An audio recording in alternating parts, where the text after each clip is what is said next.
Hello guys, welcome back to my channel inside thinking. तो आज मैं एक बहुत बड़ी अपडेट आप लोगों को देने वाला हूं।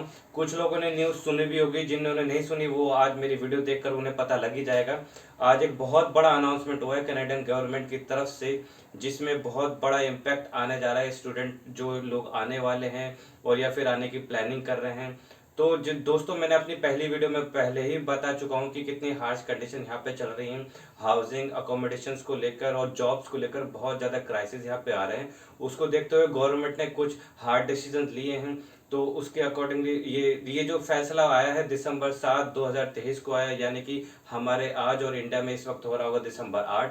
तो मैं आज आपको बिल्कुल प्रॉपरली बताऊंगा कि इस डिसीजन के बाद क्या क्या इम्पैक्ट एक स्टूडेंट की लाइफ पर पड़ने वाले हैं और ये क्यों डिसीजंस लिए गए हैं। और तो बने रहिए मेरे साथ वीडियो के एंड तक। तो दोस्तों, कनाडा आईआरसीसी के जो मिनिस्टर है मार्क मिलर, उन्होंने दिसंबर 7 को ये अनाउंसमेंट दिया है कि जो कैनेडियन स्टूडेंट्स हैं या फिर जो इंटरनेशनल स्टूडेंट्स हैं कनाडा के अंदर, उनको उनकी लाइफ बहुत वर्सन हो रही है। उनको अकोमोडेशन की बहुत ज़्यादा प्रॉब्लम्स हो रही है, उनको जॉब्स की प्रॉब्लम्स हो रही है। लेकिन उन्होंने जो सॉल्यूशन लिया उसका बहुत बुरा इम्पैक्ट आया है जो लोग आने वाले टाइम पे प्लानिंग कर रहे हैं आने की। और उन्होंने कॉलेजेस को भी बोला है कि उतने ही स्टूडेंट्स लो जितने कि आप अकोमोडेशन प्रोवाइड कर सको, सो दैट स्टूडेंट बाहर जाकर अकोमोडेशन सीख ना करे और यहाँ पर वो अपनी जॉब्स को लेकर छोटी छोटी जॉब्स ना करे, ह्यूमिलेट ना हो। तो दोस्तों, मैं आपको डिसीजन बताने जा रहा हूँ। उनका डिसीजन था कि जो यहाँ पे कॉस्ट ऑफ लिविंग है एक स्टूडेंट की, वो बढ़ा दी गई है क्योंकि यहाँ पर सारा इन्फ्लेशन बढ़ चुका है, कॉस्ट ऑफ लिविंग बढ़ चुका है। तो उनके अकॉर्डिंगली स्टूडेंट का कॉस्ट ऑफ लिविंग भी बढ़ना चाहिए, जो कि मतलब अगर नहीं बढ़ा तो यहाँ पर स्टूडेंट कुछ गलत काम करने लगेंगे या फिर जैसे कि आप देख रहे हो बहुत टाइम जॉबलेस रहना पड़ता है। तो उस हार्श कंडीशन को सर्वाइव करने के लिए एक स्टूडेंट के पास एक इनफ अमाउंट होना चाहिए कि वो यहाँ पर रहकर अच्छे से अपने आप को मेंटेन कर सकें। तो इसका सीधा सीधा इम्पैक्ट मैं आपको बताता हूँ। आप जो जीआईसी भरते थे वो आपकी बढ़ चुकी है। इस अनाउंसमेंट के बाद इन्होंने कॉस्ट ऑफ लिविंग को सीधा दुगने से भी ज्यादा बढ़ा दिया। जो आप जीआईसी $10,000 दिया करते थे, जो मैंने पे करी थी अपने टाइम पे, जिसे मैं आईएनआर में कन्वर्ट करूँ तो कुछ 6 लाख होती है, वो अब बढ़कर $20,635 हो गई है। मीन्स डबल से भी ज्यादा। अगर जो अब आप आने वाले टाइम में प्लानिंग करेंगे जनवरी 1 के बाद 2024, तो अब आपको सिर्फ और सिर्फ जीआईसी देनी पड़ेगी 12.5 लाख के आसपास लगभग। और उसके बाद कॉलेज फीस अलग। तो देखा जाए तो अगर मैं अराउंड लगभग कॉलेज फीस 15 लैक्स मानूं तो 22.5 लाख आपको खर्च करना पड़ेगा 1 साल का कनाडा आने के लिए। और उसके बाद इसके कुछ इम्पैक्ट्स हैं, मैं इम्पैक्ट्स आपको एक एक करके बताता हूं। तो सबसे बड़ा इम्पैक्ट तो मैंने ऑलरेडी बता ही दिया कि जीआईसी आपकी ऑलमोस्ट डबल हो गई है। तो उसके ऊपर सीधा सीधा इम्पैक्ट आपके ऊपर आने वाला है। और दूसरा जो सबसे बड़ा इम्पैक्ट है, जैसे कि ये लोग प्लानिंग कर रहे हैं, कॉलेजेस को भी इन्होंने बोला है कि उतने ही स्टूडेंट्स लो जितने अकोमोडेशन प्रोवाइड कर सको। तो उसको नज़र में रखते हुए इन्होंने आगे चलकर जो वीज़ा प्रोसेसिंग है वो भी लिमिटेशंस लगानी शुरू करनी जा रहे हैं ये लोग। मतलब अब वीज़ा भी बहुत रेयरली अप्रूव हुआ करेंगे बहुत सारी कंडीशंस देखकर। तो बहुत कम लोगों का वीज़ा अप्रूव होगा आने वाले टाइम पर, जो जनवरी 1 2024 के बाद आएंगे उन लोगों का। तो बहुत वीज़ा रिजेक्शन भी होंगे। तो गाइज, इन सब चीज़ों को देखकर सारी चीज़ें सोच कर ही प्लान आउट करें। और ये चीज़ हर साल रिवाइज होगी। ये जो जीआईसी का रेट पड़ा है और जो वीज़ा अप्रूवल है ये हर साल रिवाइज होगा, ये बढ़ेगा भी। और शायद मे बी इन फ्यूचर अगर जो 4-5 साल बाद कंडीशन अच्छी हुई तो होपफुली डिक्रीज हो। बट अभी फिलहाल तो जैसी कंडीशन चल रही है तो सप्लाई चेन को मेंटेन करने के लिए ये लोग बढ़ाने ही वाले हैं।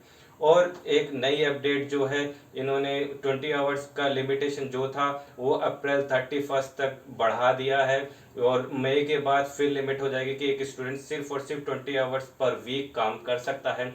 तो जो दिसंबर 7 तक स्टडी परमिट ले चुके हैं या फिर उन्होंने अप्लाई कर दिया है, उन लोगों को अप्रैल 30 तक मतलब अप्रैल 30 तक वो लोग more than 20 hours per week कर सकते हैं।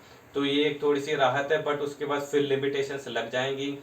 आपने बहुत लोगों ने सुना होगा 18th मंथ का एक्सटेंशन दे रही थी गवर्नमेंट, जिस जो लास्ट दिया था दिसंबर 31 2023 तक, जिसे मैंने भी यूज़ किया है। मैंने खुद एक्सटेंड किया है अपना वर्क परमिट। तो वो अब पूरी तरीके से बंद हो चुका है, वो अब एक्सटेंशन और नहीं मिलेगा इसके कारण। तो ये थे मेजर 4 इम्पैक्ट जो इस अनाउंसमेंट के बाद, इस न्यूज़ के बाद एक स्टूडेंट पर सीधा सीधा पड़ने वाले हैं। जब मैं आया था तो मुझे अच्छे से पता था, मैं बैंक लोन लेके आया था, जो कि मैंने 1 साल का अपना कोर्स लिया था। तो मेरा बनता था अराउंड 6 लाख मेरा जीएससी हुआ, और अराउंड 10 लाख मेरा ट्यूशन फीस हुई। तो 15 to 16 लाख मैंने लोन लिया था, जो हो गया था। लेकिन अगर जो अब आप देखें, सिर्फ और सिर्फ एक ईयर का 22.5 लाख, कोई बैंक भी बहुत मुश्किल से लोन प्रोवाइड करेगा। और मोस्टली दो दो 2 ईयर्स का कोर्स लेना पड़ेगा अगर जो आप लॉन्ग टर्म प्लानिंग कर रहे हैं, क्योंकि 1 ईयर बहुत रिस्की था। मैंने रिस्क लिया, मैंने उठाया, तो होपफुली मुझे एक्सटेंशन मिल गया, तो मेरा चल गया। तो दोस्तों बहुत ज़्यादा सोच समझ के रहे हैं। लेकिन अब हम बात करते हैं कि ऐसा हुआ क्यों, क्यों हो रहा है। सबसे और बड़ा मेजर रीज़न है हाउसिंग क्राइसिस, अकोमोडेशन। बहुत ज़्यादा इम्पैक्ट आया इन्फ्लेशन का हाउसिंग पर, और जितनी डिमांड है उससे बहुत बहुत कम यहाँ पर सप्लाई है हाउसिंग की। और मॉर्टगेज रेट इन्होंने, गवर्नमेंट ने बहुत ज़्यादा बढ़ा दिए थे, जिसकी वजह से जिनके यहाँ पे घर हैं उन्हें बहुत ज़्यादा इंटरेस्ट रेट देना पड़ रहा है, जिसकी वजह से उन्होंने किराया बढ़ा दिया, और अकोमोडेशन मिलने में बहुत ज़्यादा दिक्कतें हो रही हैं। बहुत, मैंने अपनी वीडियो में बताया था, बहुत ज़्यादा पेपर वर्क होने के बाद, पैसे के बाद भी नहीं घर मिल पाता। तो सबसे बड़ा मेजर रीजन है अकोमोडेशन का। दूसरा है जॉब क्राइसिस का। इतने लोग यहाँ पर आ चुके हैं और जॉब सिचुएशन यहाँ पर बहुत ज़्यादा कम है, तो बहुत ज़्यादा जॉब क्राइसिस होने लग गए थे। इसीलिए इन्होंने वीज़ा जो लिमिटेशंस है वो करनी शुरू कर दी हैं, और ये भी डिसीजन इसी वजह से आए हैं। और जो एक थर्ड रीज़न इन्होंने अपनी न्यूज़ में बोला है, वो है स्टूडेंट ह्यूमिलिएशन।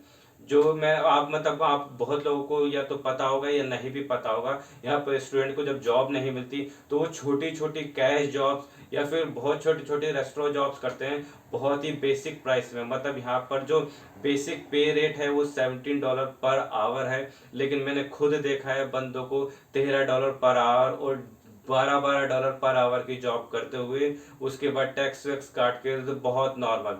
तो उन्हें क्या ही बचता होगा इतनी महंगाई में। तो दोस्तों ये सब देखते हुए इन्होंने ये सब अनाउंसमेंट किया है। अब जो लोग यहाँ पर ऑलरेडी हैं, जो लोग पहले से ही यहाँ पर स्टूडेंट हैं, या फिर जिनका इस जनवरी 2024 इनटेक में हो चुका है, उन लोगों के लिए गुड न्यूज़ है, क्योंकि जो स्टूडेंट है वो आने कम होंगे, तो उनके लिए फैसिलिटीज़ और जनरेट होनी शुरू होंगी। बट जो लोग प्लान आउट कर रहे थे जनवरी 2024 के बाद का, उनके लिए बहुत बैड न्यूज़ है। उनके लिए बहुत ज़्यादा दिक्कतें आने वाली हैं, और बहुत इतना पैसा खर्च करने के बाद भी अगर जो वीज़ा रिजेक्ट हो जाए तो ये बहुत ज़्यादा प्रॉब्लम वाली सीन है।